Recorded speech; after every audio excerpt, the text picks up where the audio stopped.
Oh my god, I have so much to tell you. The girl that he's cheating on her with? Do you think she smells? Wait, what work party? Oh my god. Because he left with her on Saturday. Like, I feel like that's such weird behavior. It's giving Linda. And then he left with that other girl that he told her that he didn't actually like that much.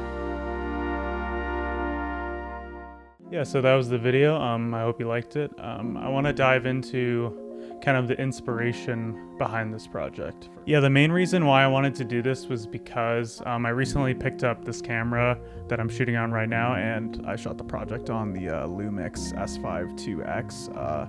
Yeah, the reason I picked this up was because I kind of just wanted like a small camera that I could shoot my personal projects on, and obviously to do YouTube with now. So yeah, it can definitely be a little disheartening when you have like inspiration to go and shoot something, but then you realize you have to rent like an entire camera package. I mean, that's kind of what I've been doing the last couple years, and I don't know, it just definitely makes a lot more sense to shoot these like smaller, super low budget projects on more of like a prosumer camera. I wanted to shoot this for very little money. I just wanted to see what I could do with like a super low budget. So I gave myself the budget of about $300 for this. And for once I actually stuck to it. So I'm pretty proud of myself.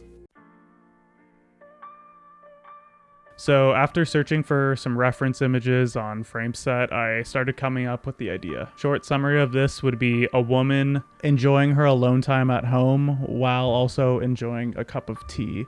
And I wanted it to feel as if the viewer was kind of like a fly on the wall, getting to see some moments of our character that maybe not everyone else gets to see. I chose tea as the product for this spec because it kind of fit in with the idea that I already had. I didn't pick like a brand where I'd have to like tweak my idea in order for it to work for it. Like the whole reason of Spec Project is like to create something that you want to make. So I just picked a product that fit within that already. Also, I picked a local tea brand for this. I think when doing these, like a lot of the time people pick like massive brands, like whatever, for example, like a Nike spec is pretty popular. I've done them in the past.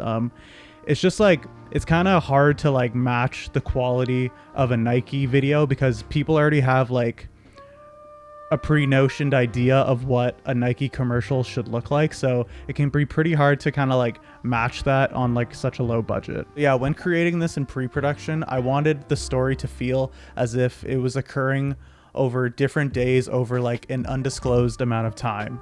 So I definitely wanted like a montage-y feel for this project. Yeah, so that's where the different lighting setups came in. In order to show like the passage of time, I wanted to use contrasting lighting setups to show different times of day. I wanted to create like a cozy, warm environment that looked really lived in by our character. And the location that I was using was pretty bare bones. Like, yeah, it was pretty much just like white wall. So I knew I was gonna need some help when it came to production design. I recruited my friend Epony to hop on as the production designer for this, and luckily she was able to source like a bunch of trinkets, shelves, plants, books, old records. I had a rug similar to this one in almost every single one of my reference images, so I think it made the space look a lot more lively and cozy. The color scheme I wanted to go for was mostly earth tones to kind of go for a warm vibe, but I wanted our character and some other objects to stand out, so I planned some outfits with her where she was wearing primary colors in order to stand out from the background. The red sweater she's wearing here I think is a great example of that. It really makes her skin tones pop and just makes her stand out from the background overall. So when planning this, I knew I was going to shoot a 4:3 ratio, and when creating the shot list for this project, I knew that I would mainly be shooting close-ups. I just wanted to keep my frames contained in order to help the budget on this. I steered clear of big wide shots for this project because I just didn't have enough resources in order to dress the entire location, nor did I have enough crew or the right gear in order to light a big wide shot properly.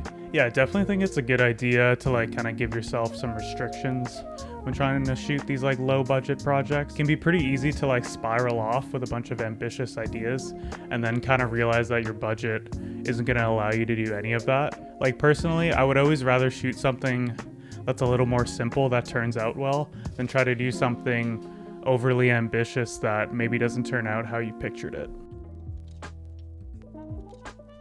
So this was a very small crew, and by small I mean literally me, one other person, and the talent. Yeah, definitely looking back, knowing I was like the sole technician on this, I probably should have tried to do this with a lot less gear. Having to bring all this stuff up like a 2-story walk up basically by yourself is pretty horrible and not a great way to start the day. Yeah, having an extra set of hands on small shoots like these definitely make things go by a lot smoother and quicker. Like, this shoot was a little frustrating because I would have to like go tweak a light, go look at the monitor, like go add a flag, go look at the monitor. Like, if I had someone else like helping me with the G&E equipment, whatever, like things would have went by a lot smoother and I would have had more time to actually think about the creative aspects of the shoot as opposed to the creative and all the technical. The first thing I had to do after bringing up all the gear was having to black out all the windows in the apartment where we were shooting, and by doing it the absolute cheapest way possible, which is garbage bags. It's definitely not perfect. It cuts out most of the light. The ones I were using were especially bad. I had to double up, even triple up on some of the windows to make sure all the light wasn't cutting through. However, it's definitely a lot cheaper than having to rent like a 12 by solid or something like that. You could even just get like whatever black fabric on Amazon and that usually does the trick. So I intentionally shot in a corner of the room where you couldn't see any of the windows or any motivation from where the light was coming, because I knew we didn't have the budget or the manpower to be able to light outside through the windows. It's nice to be able to use a window for motivation for daylight. It definitely makes the scene feel a lot more natural, even when you're lighting from the inside. But the lights I had just did not have enough output to be able to compete with the natural light. Also, I didn't want to have to worry about the light changing from the outside while we were shooting and having to tweak everything just to match it. I just simply didn't have enough crew in order to do that efficiently. So I chose 4 different lighting setups for this video. The first one being like a sunny daylight look. The second being kind of an overcast daylight look. The third being a moonlight and tungsten look. The last one being a sodium vapor look. So for the daylight setup, I used the Amaran 300C as the key. I picked the Amaran just because it's a bicolor light, so I knew I was gonna have to change color temperatures on this a lot, and I just didn't want to have to keep swapping gels in and out. I used the 300C with a light dome with a grid to control the spill, and then I shot that into a 6x6 full grid to soften that even more, and then I put that on a T-bar setup. If you don't know what a T-bar is, it's just a pole and a cardellini that you put into a grip head, and then you like hang the fabric on that. I think a T-bar setup is definitely helpful when you're shooting in these like tight locations because it takes up a lot less space and it's a lot quicker to set up than a frame. Then I have a 120D with a spotlight shooting into a Cucaloris or a cookie. If you don't know what a cookie is, it's a wooden frame with like different breakup patterns carved into it, basically, so it looks like the light is like shooting through a tree or something like that. People use this technique, you've probably seen it before, where you kind of use a harder source hitting the background and sometimes on the body, and then a softer source lighting the subject's face. It definitely helps create a lot more of a natural look when you're doing a daylight interior. I use this technique all the time. I really think it looks great, and I think it helps make the scene look a lot more natural. For the overcast look, I'm using the same soft source, which is a 300C with a light dome with a grid shooting through a 6x6 diffusion. I'm using the same angle as well for this source as I did in the previous setup, which was kind of high up shooting down because it's supposed to be emulating a window. The only real difference here is the color temperature on the light. I changed it to around 6500 Kelvin to create like a cooler overcast look. I also added a solid on the shadow side of her just to create a bit more contrast. So the moonlight and tungsten look, definitely one of my favorites out of the 4. So I have a 120D with a full CTB wrapped around it, and I have that shooting into the ceiling. This creates some subtle blue moonlight ambience that falls mainly into the shadows. Then I have a practical lamp here using a B7C bulb so I can control the dim. And I have that in the frame because that's where the motivation for the key light is coming. I had the lamp pretty dim, so I had to bring in another light to increase the output of the key. So I put the 300C in the light dome on the floor next to the lamp where it was out of frame. I did this in order for the light to be coming from the right direction from where the motivation is placed. If I kept that light in the same position as the last two setups, which was like shooting down, it would just look a little bit off, because obviously the motivation in the scene is coming from the lamp, so your source should be coming from the same direction.